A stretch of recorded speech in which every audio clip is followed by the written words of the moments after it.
मैं विजय सोनकर शास्त्री जी से ही शुरुआत करूंगा आज के इस डिबेट की कि आप इसको सर्वोच्च न्यायालय के इस निर्णय को कैसा देखते हैं। मैं दर्शकों को बता दूं कि जब विजय शंकर शास्त्री जी बोलेंगे तो हमने साथ में आपके लिए कुछ विशेष ग्राफिक लाए हैं, क्योंकि कानूनी मामला है, शब्दों की गलती नहीं होनी चाहिए। वही भाषा में वही हम आपको ग्राफिक दिखाएंगे, आप उसका भी लाभ उठा सकते हैं। विजय सोनकर शास्त्री जी, आप बोलना शुरू करिए।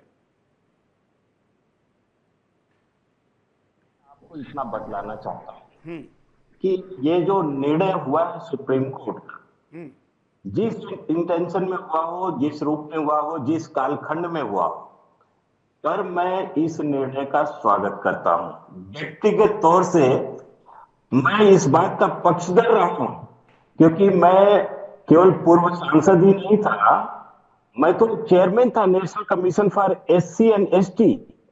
इनफैक्ट मैं आखिरी चेयरमैन था ज्वाइंट कमीशन जब हुआ करता था शेड्यूल कास्ट और शेड्यूल ट्राइब का। मेरे सामने धर्म संकट इस प्रकार के अनेकों बार आए थे, और कुछ ऐसी जातियां थी जिनको आरक्षण का लाभ तो जैसे 0% के रूप में मिला था।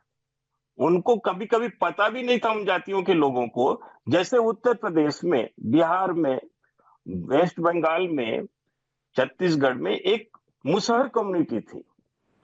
मुसहर कम्युनिटी के लोग जानते नहीं थे कि वो भी शेड्यूल कास्ट में है, और उनकी वही दीन दशा, वही दुर्दशा। अंबेडकर जी ने जो ये आरक्षण का प्रोविजन किया था, इस आरक्षण का जो कॉन्स्टिट्यूएंट असेंबली में जो चर्चा हो रही थी, उसकी एक घटना मैं बताना चाहता हूं संक्षिप्त में।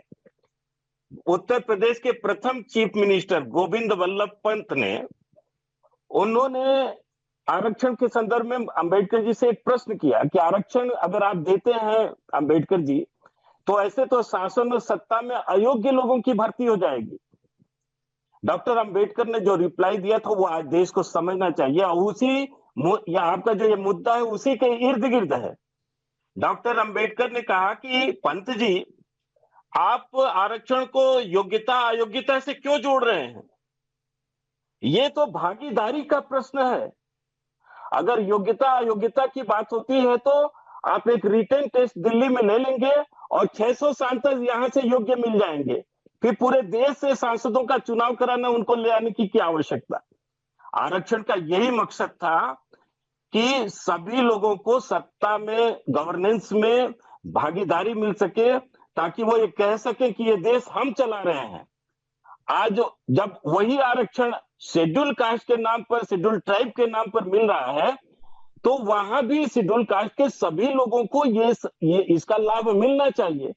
लेकिन कुछ जातियां ही, शेड्यूल ट्राइब में देख लीजिए या शेड्यूल कास्ट में देख लीजिए, उसका मैक्सिमम लाभ उठा रही थी। कभी ये भी प्रश्न मेरे सामने आता था कि अगर वो लाभ नहीं उठाए तो लेगा कौन ये लाभ? सच्चाई ये भी एक थी, एक तरफ ढेर, ये एक कटु सत्य था। क्योंकि अगर आईएएस का एग्जाम देना है तो आपको उस योग्य पढ़ाई करनी होगी, उस ऐसे इंस्टीट्यूशन से पास करना होगा, आपका फाउंडेशन मजबूत होना चाहिए। लेकिन दुर्भाग्य है कि आज भी हमारे देश का, आजादी का इतना दिन बीत गया, लेकिन प्राइमरी स्कूलों की स्थिति बहुत अच्छी अभी नहीं बन पाई है। हालांकि गत 10-15 वर्षों में स्थिति सुधारने की कोशिश की गई है, और राज्यों को ज्यादा से ज्यादा फोकस इस बात के लिए करने के लिए शिक्षा क्षेत्र में दिया गया कि प्राइमरी एजुकेशन को महत्वपूर्ण बनाए। तो कुल विषयांतर न हो, इसलिए हम फोकस कर रहे हैं आरक्षण पर, कि आरक्षण तो सामूहिक विकास की और सामूहिक भागीदारी की बात है। लेकिन अगर आरक्षण का लाभ कोई अनुसूचित जाति में 1208 उप जातियां हैं, 1208 जातियां हैं, और शेड्यूल ट्राइब में 465 जातियां हैं।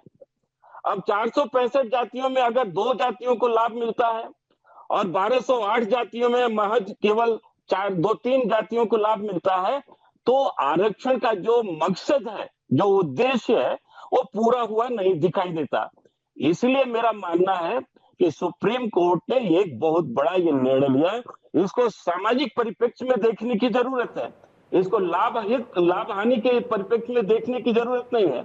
इसमें भागीदारी का मुद्दा उठा करके नहीं हमें नहीं, ये सवाल ही नहीं। विजय सोनकर शास्त्री जी, आपके जैसा क्रेडिबल नेता अगर इस विषय पर ये राय रखता है तो देश को इस विषय पर भ्रमित करने वाले लोगों को जरूर सही दिशा मिलेगी।